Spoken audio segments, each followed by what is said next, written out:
Hi అండి. మరి అదే విధంగా మనము ఎప్పుడే కూడా అకారణంగా ఇప్పుడు చాలా చూడండి, భగవంతుడు మనకిచ్చినటువంటి ఈ చదువు అనేటటువంటి సంస్కారము చాలా గొప్పదండి. ఎందుకంటే ఆ రోజుల్లో అనేవాళ్ళు, మేము చదువుకున్నప్పుడు చదువుకోనికి పోరు అని అంటే, విద్య లేనివాడు వింత పశువు అనేవాడు. వింత పశువు అంటే విచిత్రంగా ప్రవర్తించే జంతువు అని. ఎందుకంటే వాళ్ళు నడుచుకుంటూ నడుచుకుంటూనే ఎవరిని తంతారో, నడుచుకుంటూ నడుచుకుంటూనే ఏం చేస్తారో, లేకుంటే మాట్లాడుతూ మాట్లాడుతూ ఏం తిడతారో వాళ్ళకి ఏం తెలియదు. ఎవరితోని ఎట్లా మాట్లాడాలా, ఎక్కడ ఎట్లా నడవాలా, ఎక్కడ మెసలాలా, ఎట్లా సంస్కారం అనేది ఉండదన్నమాట. సంస్కారహీనులుగా ఉంటారు. ఎందుకంటే చదువు లేదప్పుడు, చదువు లేని కాలంలో. ఇప్పుడు చదువు సమృద్ధిగా ఉంది. ఆ సమృద్ధి లోపల ఏం చేస్తారు అంటే కొద్దిగానే వాడుకుంటున్నారు.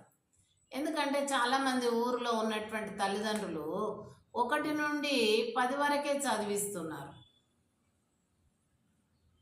గవర్నమెంట్ అందరినీ చదివించాలా అన్న ఉద్దేశంతో మధ్యాహ్న భోజనము, బట్టలు, మరి పుస్తకాలు, ఉచిత పుస్తకాలు ఇవన్నీ అందిస్తుంది సౌకర్యాలు. మధ్యాహ్నం పూట పిల్లలు లంచ్ కానీ ఇళ్ళకి పోయి వాళ్ళ తల్లిదండ్రులు పొలాలకు పోతారు.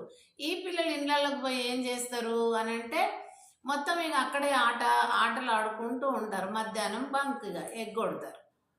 అందుకని ప్రభుత్వం ఏం చేసింది గమనించి, ప్రభుత్వం దృష్టికి వచ్చినప్పుడు ఇవి విద్యా పథకాలలో మధ్యాహ్న భోజన పథకం కూడా అమలు చేస్తున్నారు.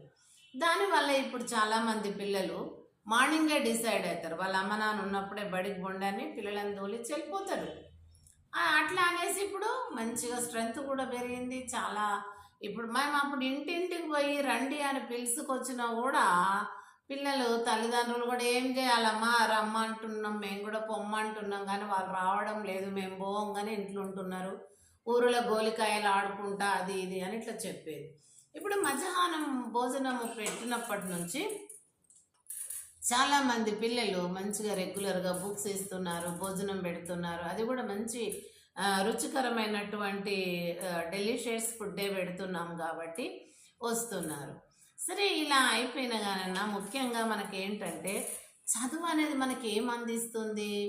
మన నడవడి మారుస్తుంది, మన మాట మారుస్తుంది, మన యొక్క తీరుతెన్నెలు మారుస్తుంది, మన వేషాధారణ మారుస్తుంది. ఎట్లా అంటే వేషాధారణ అంటే ఏంటంటే చింపిరి తల పెట్టుకొని ఊరిలో నూనె పెట్టకుండా అక్కడ పిల్లలతో ఆడుతూ, ఆ ఊర్లో తిరిగే గాడిదలు ఉండే, చాకలోళ్ళకి ఇంటింటికి గాడిదలు ఉండే, వాటితో సమానంగా పిల్లలు కూడా అట్లా అయిపోయి